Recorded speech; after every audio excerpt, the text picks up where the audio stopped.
आरंभ करें। नमस्कार, प्रशांत वर्मा, अधिवक्ता, सर्वोच्च न्यायालय एवं दिल्ली ओडिशा उच्च न्यायालय। जनता को न्याय जनता भाषा बा देशर जो संविधान स्वीकृत 22टी भाषा अच्छी से 22टी भाषार उत्तरोत्तर सम्मान हो से नहीं देशव्यापी भारतीय भाषा आंदोलन आज तार ए कार्यक्रम हाथ को नहीं जमिति यही परिप्रेक्षी जदि मु कहबी ओडिशार उच्च न्यायालय भाषा ओडिया भाषा हो जहाँ भारतीय भाषा अभियान ओडिशा मध्य काम करुच्ची।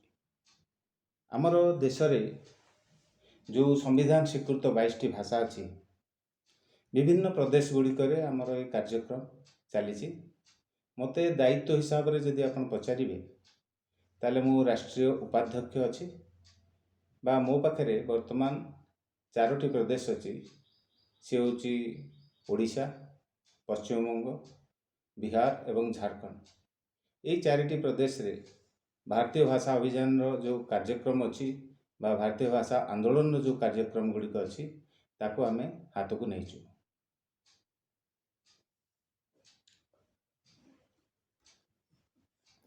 वर्तमान मु आरंभ करी आमर यही विषयटी कहीं आसला यदि आम पुराना समय को पलैबा ताहले आमे जिते देशर स्वाधीनता कथा भाविबा 1947 मसीह देश स्वाधीन है।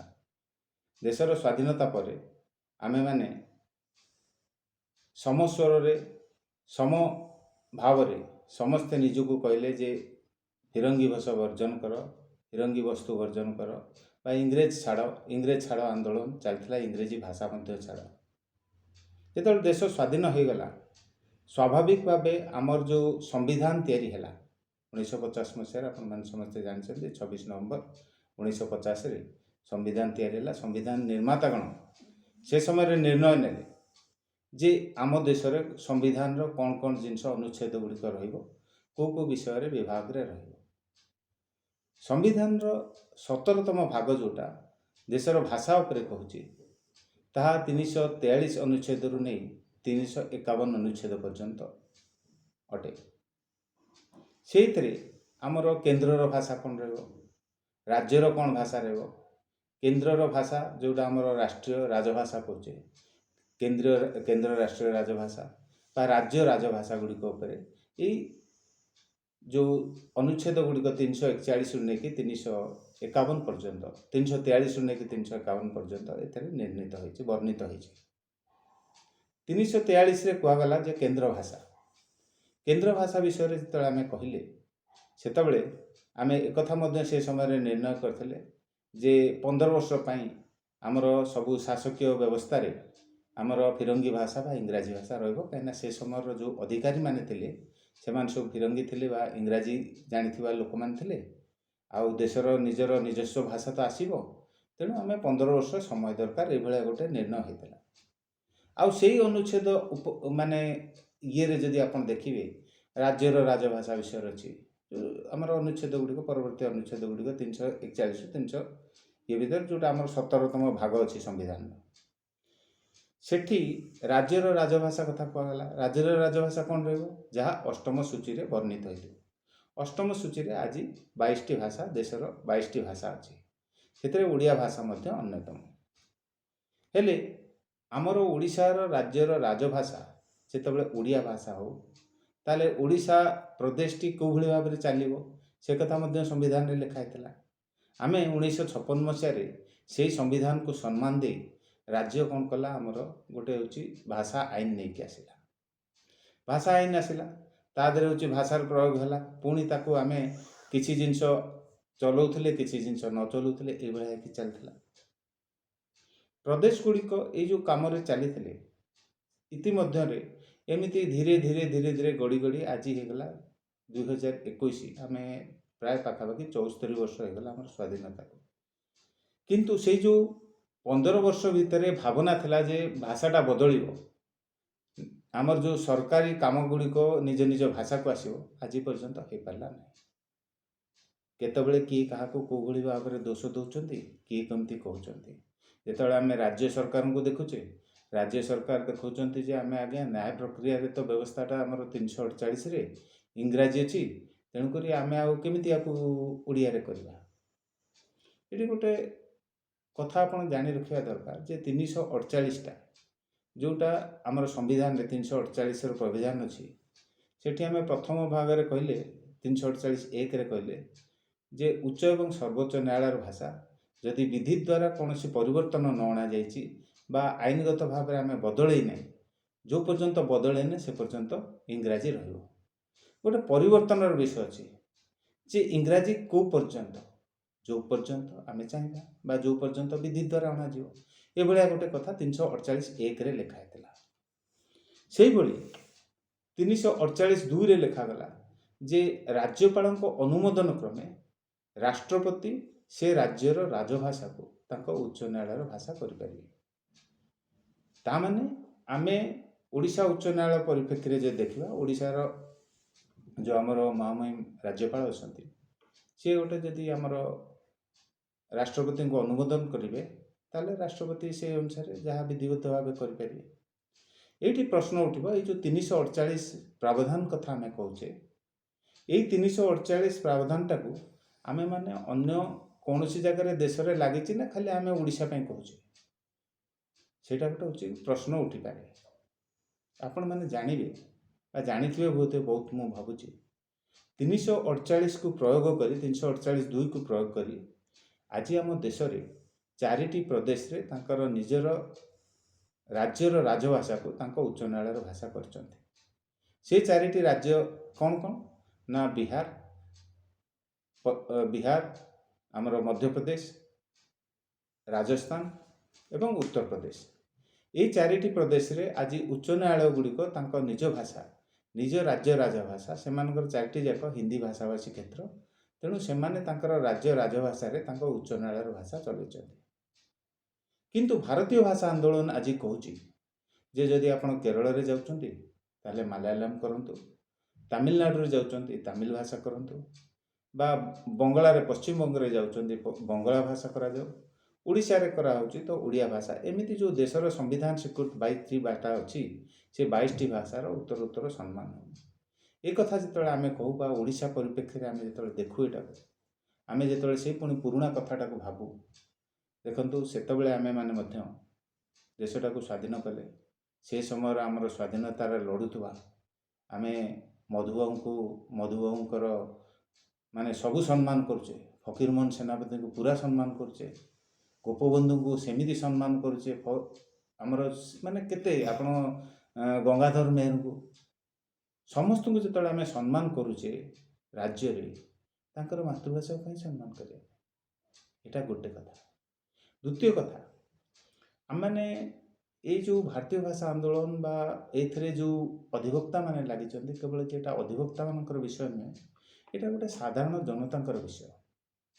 କାହିଁକିନା ଆମର ମୂଳ ମନ୍ତ୍ର ବା ମୂଳ ଆମେ କହୁଛୁ ଯେ ଜନତାଙ୍କୁ ନ୍ୟାୟ ଜନତାଙ୍କ ଭାଷାରେ। ସେହି ପରିପ୍ରେକ୍ଷୀରେ ଯଦି ଆପଣ ଦେଖିବେ ଓଡ଼ିଶାର ଉଚ୍ଚ ନ୍ୟାୟାଳୟର ଭାଷା ଓଡ଼ିଆ ଭାଷା ହେଉ।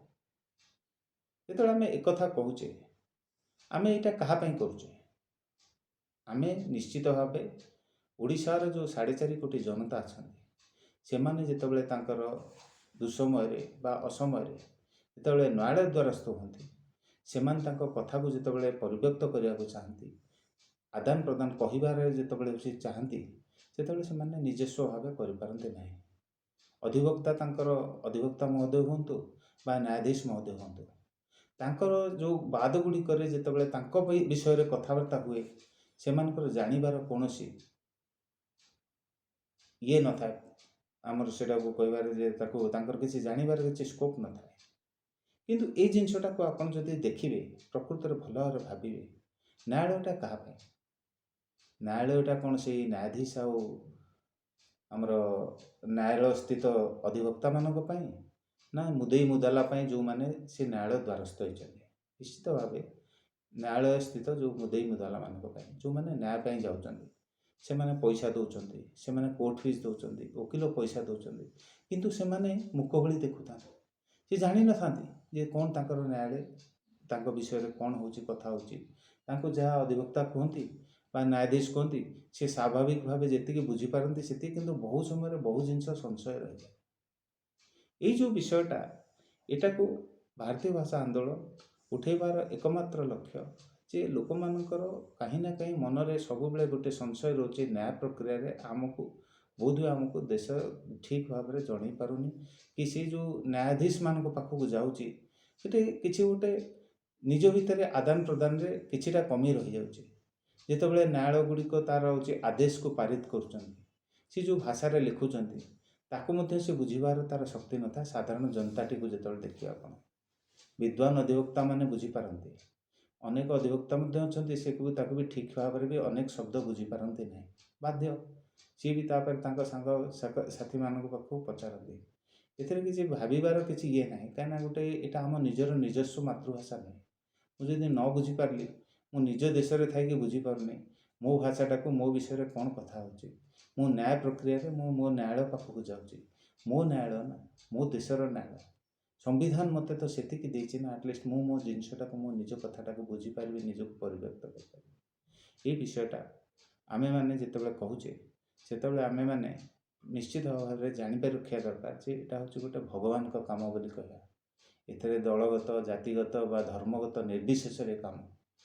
ପ୍ରତ୍ୟେକଟି ଲୋକ ଯେତେବେଳେ ନ୍ୟାୟାଳୟ ସମ୍ମୁଖରେ ପହଞ୍ଚୁଛି, ସିଏ ତା'ର ନିଜକୁ, ତା'ର ନ୍ୟାୟ କ'ଣ ହେଉଛି, ସିଏ ଯେଉଁ ବୟାନଟି ଦେଉଛି, ବୟାନ କଥାରୁ ମୋର ମନେ ପଡ଼ିଲା, ଆମର ଜିଲ୍ଲା ନ୍ୟାୟାଳୟ ଗୁଡ଼ିକରେ ଯେଉଁ ବୟାନ ହେବ, ସେ ବୟାନ ଗୁଡ଼ିକ ପାଇଁ ଆମର ବ୍ୟବଧାନ ଅଛି।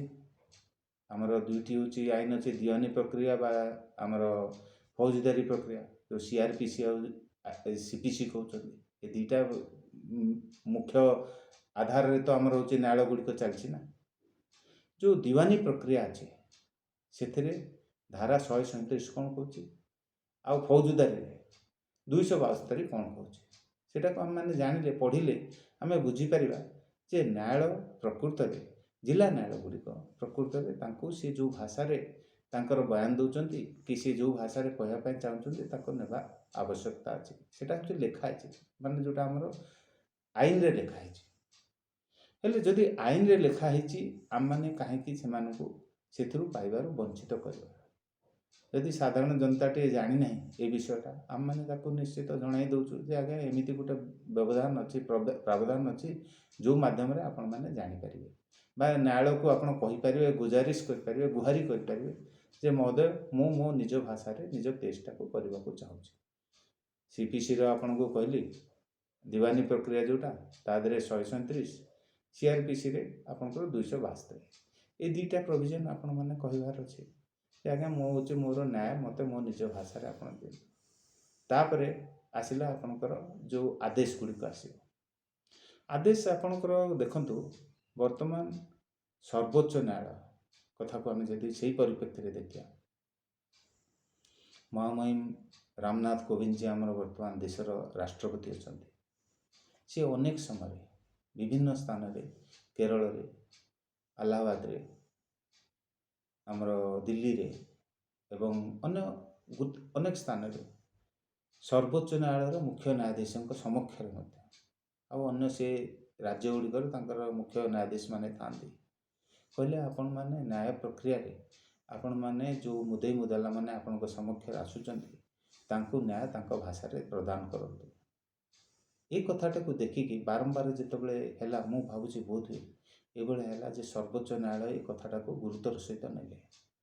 ଗୁରୁତ୍ୱର ସହିତ ନେବା ପରେ 17 ଜୁନ 2019ରୁ ଆମ ଦେଶରେ ଗୋଟେ ପରିବର୍ତ୍ତନ ଆସିଲା ନ୍ୟାୟ ପ୍ରକ୍ରିୟାରେ। ମୁଁ କହିପାରିବି ଯେ ନ୍ୟାୟ ପ୍ରକ୍ରିୟା, ସର୍ବୋଚ୍ଚ ନ୍ୟାୟାଳୟ ତା'ର ନ୍ୟାୟ ଗୁଡ଼ିକ 6ଟି ଭାଷାରେ ପ୍ରଥମେ ପ୍ରଦାନ କରିବାକୁ ଆରମ୍ଭ କଲା, ଯେଉଁଗୁଡ଼ିକ ତାଙ୍କର ନିଜସ୍ୱ ୱେବସାଇଟ୍ ମାଧ୍ୟମରେ ସେମାନେ ପ୍ରକାଶିତ କରୁଛନ୍ତି। ଓଡ଼ିଆ ଭାଷାରେ ମଧ୍ୟ ସେବେଠୁ ଆଜି ପର୍ଯ୍ୟନ୍ତ ବହୁ ଜଜମେଣ୍ଟ ଓଡ଼ିଆ ଭାଷାରେ ଆସୁଛି। ତା ପରବର୍ତ୍ତୀ ପର୍ଯ୍ୟାୟରେ ସେମାନେ ବଢ଼ିକି ଆଜି 11ଟି ଭାଷାରେ ତାଙ୍କର ନିଜର ନ୍ୟାୟ ପ୍ରଦାନ କରୁଛନ୍ତି। ମୁଁ ଭାବୁଛି ଯେ ସେମାନେ ସମ୍ମାନ କରିଛନ୍ତି ରାଷ୍ଟ୍ରପତି ମହାମହିମ ରାଷ୍ଟ୍ରପତିଙ୍କର ସେଇ ବାଣୀକୁ। ଏବେ ଗତକାଲି ଆମର ମହାମହିମ ଉପରାଷ୍ଟ୍ରପତି ଓଡ଼ିଶା ଆସିଥିଲେ। ସେ ମଧ୍ୟ କଟକରେ ସାରଳା ଦାସଙ୍କର ଗୋଟେ 600 ବର୍ଷ ପୂର୍ତ୍ତି ଉପଲକ୍ଷେ ଯେଉଁ କାର୍ଯ୍ୟକ୍ରମ ଥିଲା ସେଠି କହିଲେ ସାରଳା ଦାସ ଆଜି ଏତେ ବିଜ୍ଞ ଏତେ ପୁରୁଣା ଲୋକ ଥିଲେ ବା ସେତିକି ଏ ରାଜ୍ୟର ହେଉଛି ସାହିତ୍ୟ ସେତେ ସମୃଦ୍ଧ ଥିଲା ଯେଉଁମାନେ ତାଙ୍କର ଆଜି ପର୍ଯ୍ୟନ୍ତ ଆଦୃତ ତାଙ୍କର ସାରଳା ଦାସଙ୍କର ଆମେ ଗ୍ରନ୍ଥ ଜାଣିଛନ୍ତି। ତେଣୁ ସିଏ ସେଇ ପରିପ୍ରେକ୍ଷୀରେ କହିଲେ ଯେ ନ୍ୟାୟାଳୟ ଗୁଡ଼ିକରେ ଯେଉଁ ନ୍ୟାୟାଳୟରେ ଯେଉଁ ମୁଦେଇ ମୁଦଲା ଆସୁଛନ୍ତି ତାଙ୍କୁ ତାଙ୍କ ବିଷୟରେ ନ୍ୟାୟ ପ୍ରଦାନ କରିବା ପାଇଁ ସେଠି ଓଡ଼ିଶାରେ କହିଛନ୍ତି, କଟକରେ ଗତକାଲି କଥା କହିଛନ୍ତି। এই বিষয়টাକୁ ଭାରତୀୟ ଭାଷା ଆନ୍ଦୋଳନ ବ୍ୟାପକ କରିଛି। ଆମେମାନେ ଏନେଇ ପୂର୍ବରୁ ଆମେ ଭାରତୀୟ ଭାଷା ଅଭିଯାନରେ ଚାଲିଥିଲା, ଆମେ ସାହିତ୍ୟ ଉପରେ ବି କାମ କରିଛୁ। ଆମେ ଗୋଟେ ଜାତୀୟ ଓଡ଼ିଆ କବି ସମ୍ମିଳନୀ ଗତ 2020 ମସିହାରେ ଗୋଟେ ରାଜ୍ୟବ୍ୟାପୀ ଆମେ କଲୁ। ପାଖାପାଖି 100ରୁ ଅଧିକ ଓଡ଼ିଶାର ସାହିତ୍ୟିକ କବି ସେମାନେ ଆସି ଆମର ଜାତୀୟ ଓଡ଼ିଆ କବି ସମ୍ମିଳନୀରେ ଭାଗ ନେଇଛନ୍ତି। ଭଲ ଭଲ କବିତା ପାଠ କଲେ। ଉଦ୍ଦେଶ୍ୟ ଥିଲା ଯେ ସାହିତ୍ୟ ଓଡ଼ିଆ ଭାଷା ସାହିତ୍ୟର ଉତ୍ତରୋତ୍ତର ଉନ୍ନତି ଏବଂ ତା ସାଥି ସାଥି ଏ ଯେଉଁ ନ୍ୟାୟ ପ୍ରକ୍ରିୟାରେ ଆମେ ବ୍ୟବସ୍ଥା କରୁଛୁ। ତାପରେ ଆମର ଗୋଟେ ନିର୍ଣ୍ଣୟ ଥିଲା, ରାଷ୍ଟ୍ରୀୟ ବୈଠକ ଗୋଟେ ଆମର କେନ୍ଦ୍ରୀୟ ତୋଲି ବୈଠକ ହେଇଥିଲା ପୁରୀରେ ଡିସେମ୍ବର ମାସରେ। 27 ଡିସେମ୍ବରରୁ ଏଠି ଆମର ସଂଗଠନର ଯେଉଁ ରାଷ୍ଟ୍ରୀୟ ନେତୃତ୍ୱଙ୍କର ନିର୍ଣ୍ଣୟ ଉପରେ ଆମେ ହେଉଛି ଗୋଟେ ରାଷ୍ଟ୍ରୀୟ ସାଇକେଲ ଯାତ୍ରା ଆରମ୍ଭ କରିଥିଲୁ। ତା ପୁରୀରୁ ଆରମ୍ଭ ହେଇଥିଲା। ପ୍ରଥମ ପର୍ଯ୍ୟାୟରେ ଆମେ ପୁରୀ ଜଗନ୍ନାଥ ମନ୍ଦିରରୁ ଲିଙ୍ଗରାଜ ମହାପ୍ରଭୁଙ୍କ ପର୍ଯ୍ୟନ୍ତ ଆସି ସେଠି ଆଶୀର୍ବାଦ କରିଥିଲୁ ଯେ ପ୍ରଭୁ ଜଗନ୍ନାଥ ପ୍ରଭୁ ଲିଙ୍ଗରାଜ ମହାପ୍ରଭୁ ଏ ଜନସାଧାରଣଙ୍କୁ ସେତିକି ତାଙ୍କ ନିଜ ନ୍ୟାୟଟା ତାଙ୍କ ନିଜ ଭାଷାରେ ମିଳିବା ପାଇଁ ଆପଣଙ୍କୁ ଗୁହାରି କରୁଛୁ। ସେଇଭଳି ତାପରେ ଆମେ ହେଉଛି ଧଉଳିଗିରିରୁ ଆମର ଶାନ୍ତି ସ୍ତୂପରୁ ବାହାରି ଜୟଦେବ ପର୍ଯ୍ୟନ୍ତ ଯାଇଥିଲୁ, ଜୟଦେବ ଜନ୍ମସ୍ଥଳୀ ପର୍ଯ୍ୟନ୍ତ ଯାଇଥିଲୁ। ବା ତାପରେ ଆମେ ପୁଣି ଆମର ଏଠୁ ଆପଣଙ୍କର ଅନନ୍ତ ବାସୁଦେବ ମେଣ୍ଢାଶାଳ ପର୍ଯ୍ୟନ୍ତ ଯାଇଥିଲୁ। ଉଭୟ ସ୍ଥାନରେ ଆମେ ବାସୁଦେବଙ୍କୁ ମଧ୍ୟ ପ୍ରାର୍ଥନା କରିଥିଲୁ। ସେମିତି ଆମେ ଆମର ଅଯୋଧ୍ୟାରେ ଜିଲ୍ଲା ନ୍ୟାୟାଳୟରୁ ଆରମ୍ଭ କରି ହନୁମାନଗଡ଼ି ପର୍ଯ୍ୟନ୍ତ ଯାଇଥିଲୁ। ପ୍ରଭୁ ହନୁମାନଙ୍କୁ ରାମଙ୍କୁ ଆମେ ପ୍ରାର୍ଥନା କରିଥିଲୁ, ଲୋକଙ୍କୁ ଇଏ ଦିଆଯାଉ, ଲୋକଙ୍କୁ ଏଇ ଜିନିଷରେ ଆଉ ଏଇସବୁ କାର୍ଯ୍ୟକ୍ରମ କଲାବେଳେ ଜାଗା ସ୍ଥାନେ ଆମେ ମଧ୍ୟ ଲୋକମାନଙ୍କୁ